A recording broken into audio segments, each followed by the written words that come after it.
This is cherry. No surprise there. There's an old curiosity shop. Every once in a while I go by there for the fond recollections that lie there in that old curiosity shop. I want to tell you about my great-grandfather and my great-great-grandfather. What did they have to do with the glass industry? I'm about to tell you.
Okay, everybody.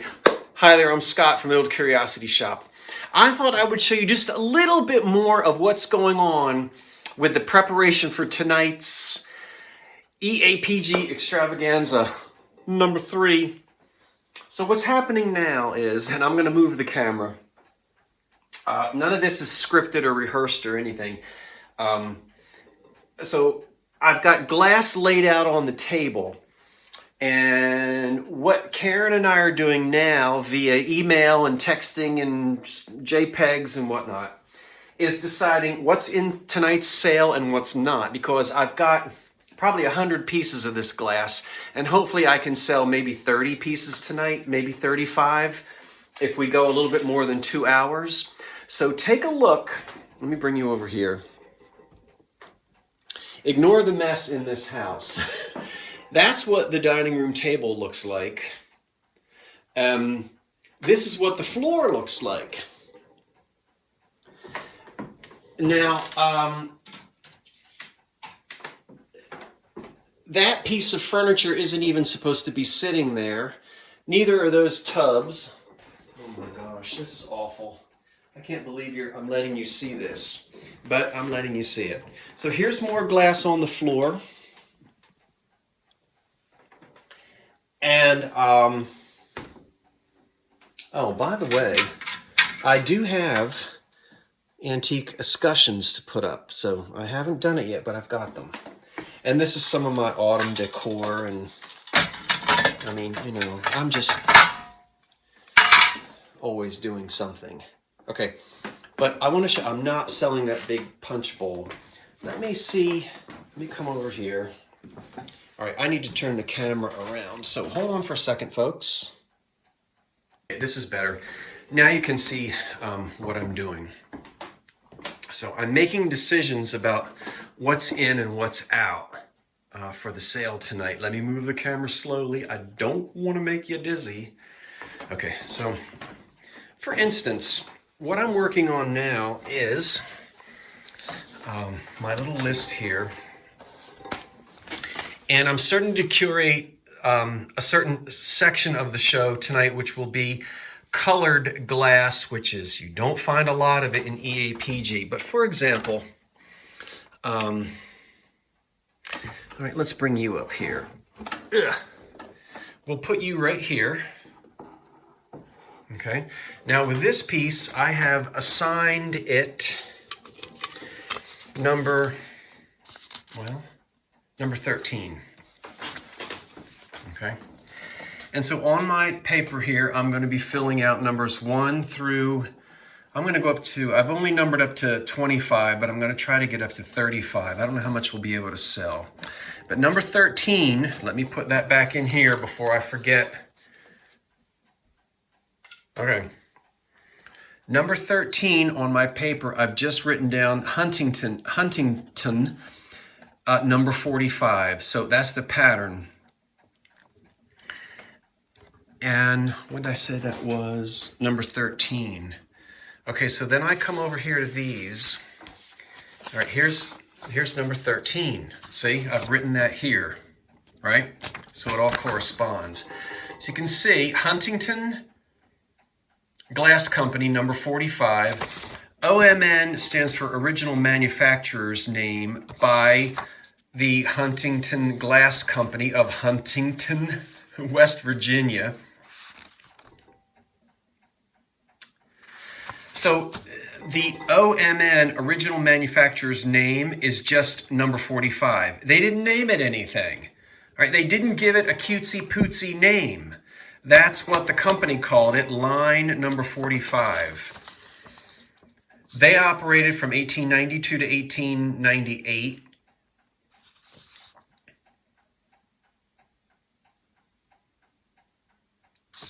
And this piece, normally it will say introduced. It'll tell you when the piece was introduced. That's just for some reason not on here. But you can see on this one over here, they'll give you that year and then they'll say when it was introduced. So this was introduced in January of 1892. And there it is. Then there's more information. Let's see. AKA, also known as block and lattice, button and star.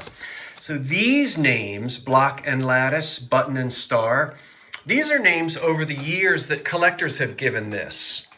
You know, I mean, back when Hazel Marie Weatherman was writing her Depression Glass books 60 years ago, a lot of times she would just make up a name, you know, for something, because the companies didn't have names. And it's a lot easier to refer to that really as block and lattice rather than, you know, line number 45. So, okay, also known as block and lattice, button and star. Note, the key difference between this pattern and the similar big button is that the tops of the hexagons of Huntington glass that are flat, but big button is pointed. Look, these are flat. Okay, so that's how we know. These are completely flat. It is possible that this pattern originated at the New Brighton Glass Company as they introduced a number 45 pattern in 1890. It was a full table line described as knobby. In 1891, the assets, which would have included molds of the New Brighton Glass Company, were transferred to the newly founded Huntington. Okay, that's fantastic to know that. Don't worry about that S. That's between me and Karen. We put that on there. That's part of our indexing system. So here's what happens tonight. As I go through the sale 1 through, hopefully we'll get up to 35 items. When we get to number 13, right, that's when we'll start to try to sell number 13. And whoever wins this also gets this piece of paper. Now, you know, it's just cut out with scissors and printed on some dumb little printer. And it's got my number 13 on it. But let's say you wanted to give this to someone as a Christmas gift. Yeah. Well, now you've got the information. You can hire a calligrapher, you know. You can write this out in your own beautiful handwriting. I'm sure your handwriting is beautiful. Most of us who watch this channel are of a certain age, and we learned cursive in elementary school. Mine isn't that good. But anyway, you have the information here, so you can actually write this out on a nice little card and, you know, trim the edges with pinking shears and put glitter on it and whatnot. Isn't it lovely to give an antique gift like this and to be able to tell the recipient, you know, guess what? This is what you're getting. You know, you don't have to give them all of that information, but it's nice for them to know who made it, where it was made, when it was made. So says I. Okay, so this goes back in this pile here. We're finished with you. You're going back on the flow. Get down there. And I'm going to keep working. So this is the colored glass here. This is some Cambridge glass up here. And that, let me see, that covered cream and sugar. I'm being very careful not to step on anything. And I haven't broken anything. Not even any bones. A couple years ago, I broke 2 toes accidentally. There's a funny story to that, but I won't tell you now. So this is number 10. See it? All right. It's also marked it's also marked near cut. Now, you're not going to be able to see that, but near cut, we know, was used by the Cambridge Glass Company. So number 10, here it is. Number 10 on my little secret paper. I guess it ain't a secret now. Cambridge number 2699. And paper number 10 is down here because it's not part of the colored. All right. So there's just the covered sugar. But we can see, number 10, okay, Cambridge Glass Company, number 2699, Buzz Saw. OMN, Original manufacturer's name. So when Cambridge produced this pattern, not only was it number 2699 in their books, but they also named it Buzz Saw, and that would have been in the catalogs at that time.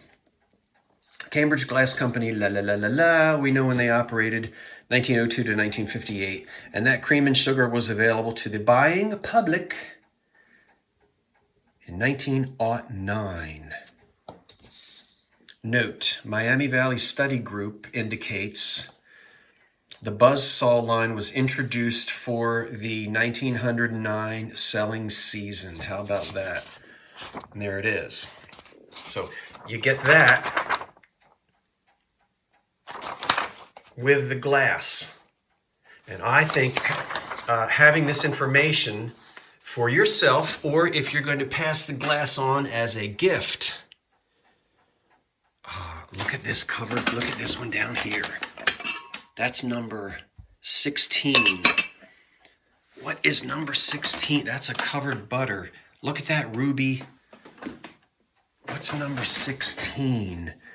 Tarentum Glass Company. I hope I'm saying that right. Let me see here. Number 16. This is the Atlanta pattern. Original manufacturer's name by Tarentum Glass Company of, well, it's in Pennsylvania somewhere. It's probably over there near Pittsburgh. And they operated from 1894 to 1918. And this line was introduced in 1894.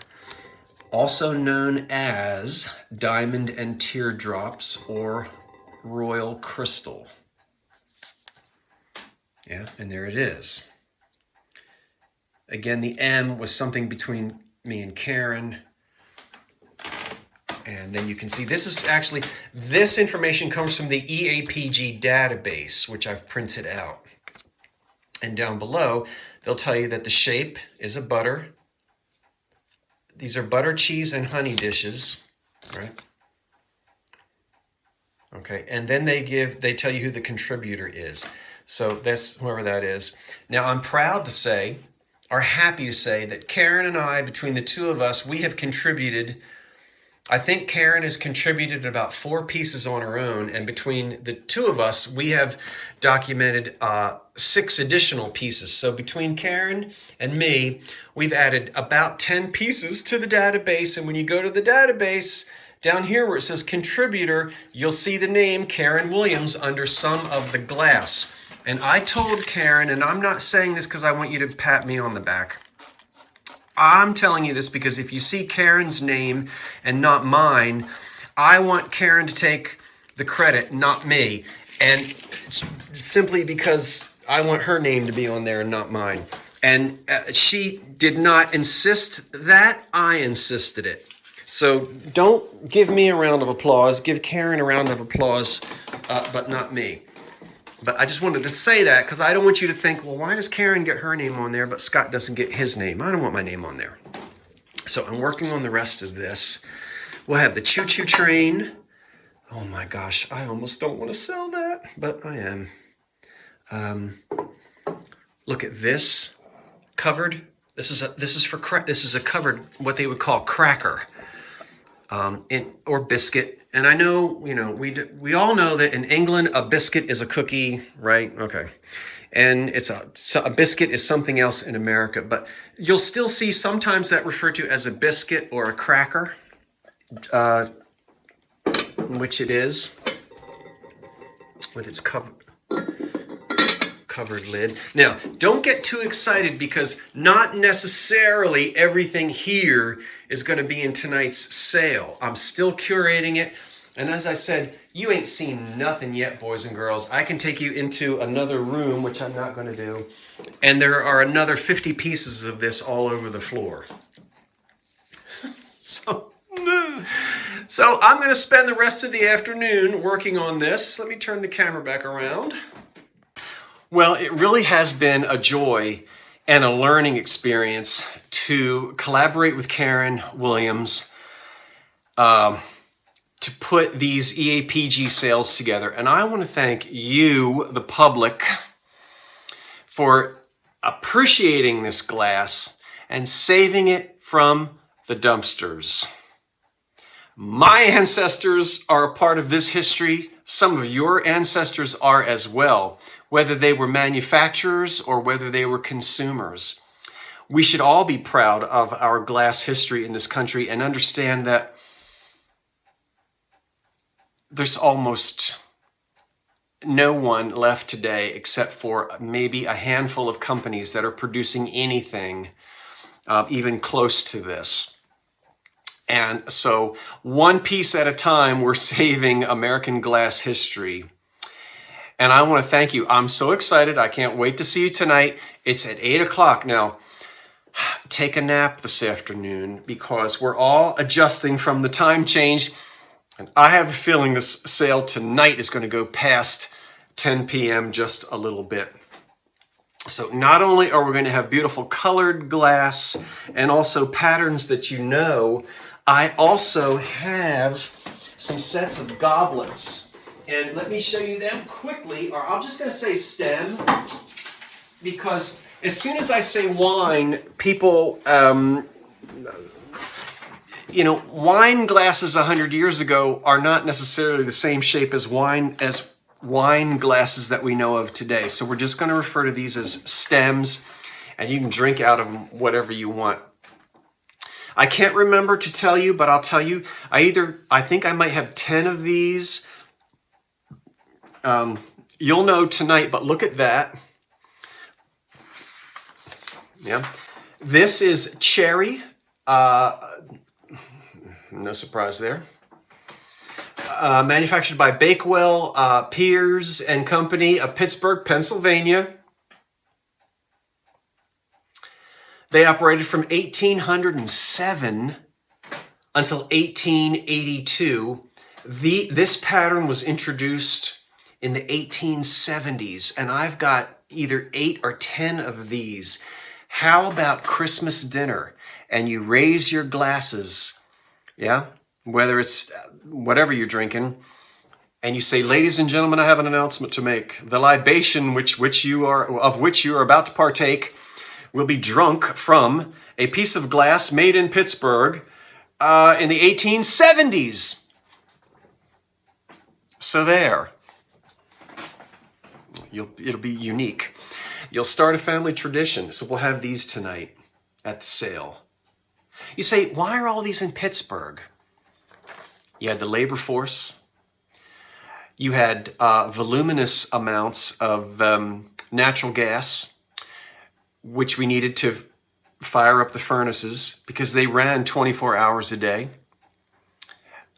You had the rivers, which we needed, right, to transport, the railroad, and forests with lots of wood. Everything that you needed was right there in the Ohio River Valley. This is why most of this was manufactured, not all of it,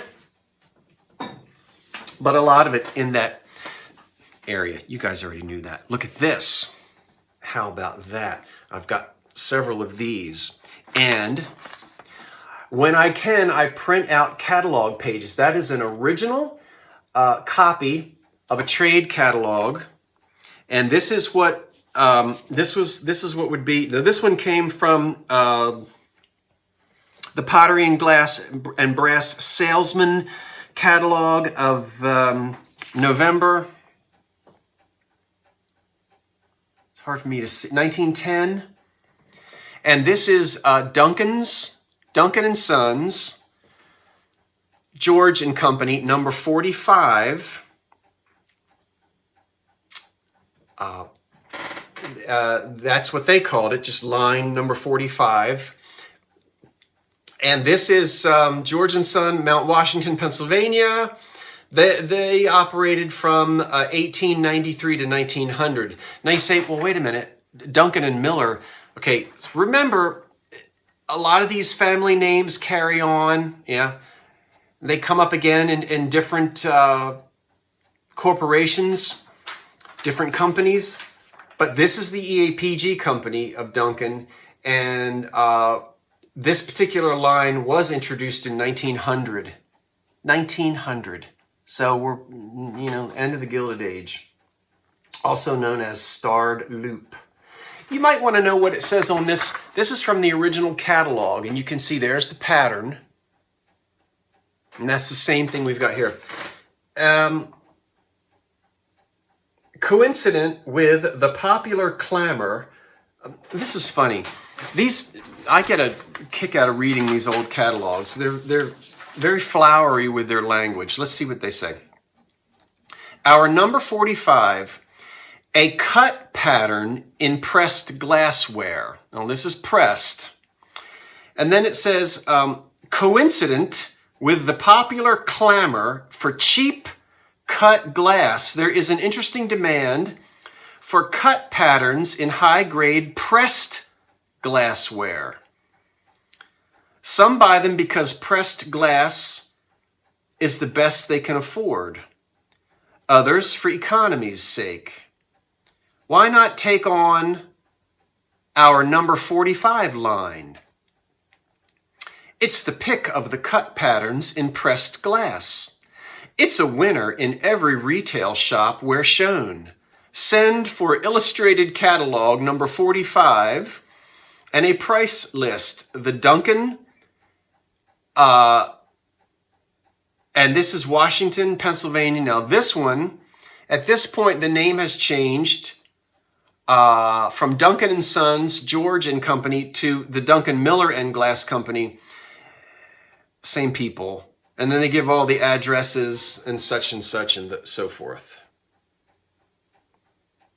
So I'm not sure how long that stayed in the catalog, but it was introduced in 1900. Okay, enough of that. I don't know how. I guess you're interested in this. By the way, I think I told you that it's also known as starred loop. I see like sheaves of wheat in there, but they call it starred loop. Okay. Now I'm going to go out in the kitchen and have myself a ham sandwich. I eat a lot of ham, and I'm going to get back to work.